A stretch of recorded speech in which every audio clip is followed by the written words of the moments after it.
Wait, did my MacBook just become a ring light? Okay, this is pretty weird. It's called Edge Light and it's a new feature in macOS Tahoe 26.2. Now, I honestly thought it would be a total gimmick, but I've been using it for the last 24 hours and I think I might actually love this. But let's be honest, this is just one of their more unusual innovations recently. So is Apple in a slightly weird era? Recently, they've launched a 3D knitted sock for the iPhone with Izzy Miyake, and they've even put US passports in the Wallet app. It feels like they're getting a bit experimental again. So I thought I'd make this quick video to show you Edge Light and a couple of easy ways to make those remote calls easier. The question is, can a piece of software replace some hardware?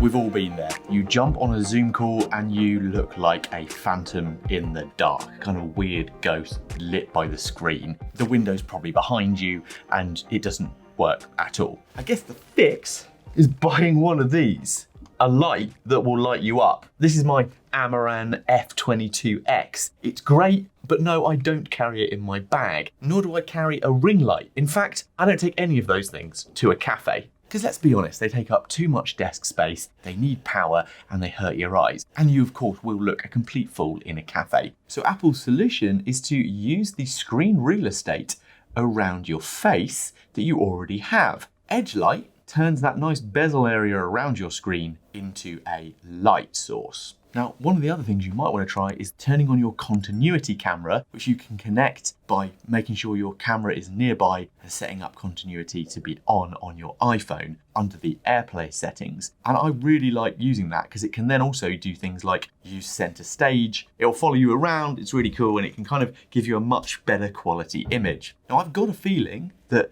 this Edge Light is using the neural engine to track your face and adjust the lighting intensity, but let me know what you think. I also love if I move the cursor around on this, it will fade it out so that I can look at items on my desktop as I move my mouse. That is a nice little touch and surprisingly thoughtful UX. Edge Light, center stage, portrait, studio mode to adjust your lighting.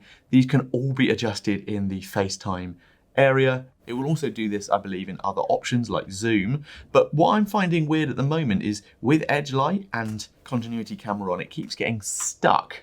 Not sure what that's about. Anyway, it's a nice feature, and you can even turn on a background if you really want to get moody and see yourself in Apple Park. So is it as bright as a key light? No. Does it replace a professional studio setup? Absolutely not. But for 99% of the people who just want to look less dead on a Teams call without buying more plastic junk, this is genius. It's software fixing a hardware problem. So between this, socks for your iPhone and passports on your mobile, I think I'm kind of enjoying this looser, weirder Apple. It feels like they are solving problems, sometimes with high-tech software, sometimes with, well, knitting. So I'm going to keep using this for the week and see if anyone notices. What about you? Are you trusting your face lighting to software? Are you using continuity camera? Are you adding accessories and lighting when you do your video calls? I'd love to know how far people go with this. And if you want to see more of these quick tip I tried it videos on Apple and other tech, let me know by hitting the like button. And I recommend watching this video next for how I'm now using Notion and AI agents to take all of my busy work off me so I can focus on things like knitted phone cases. Or check this one down here for my ultimate guide to making the most of the iPhone 17 for creative and camera usage. Tips, accessories, all the rest. You'll love it.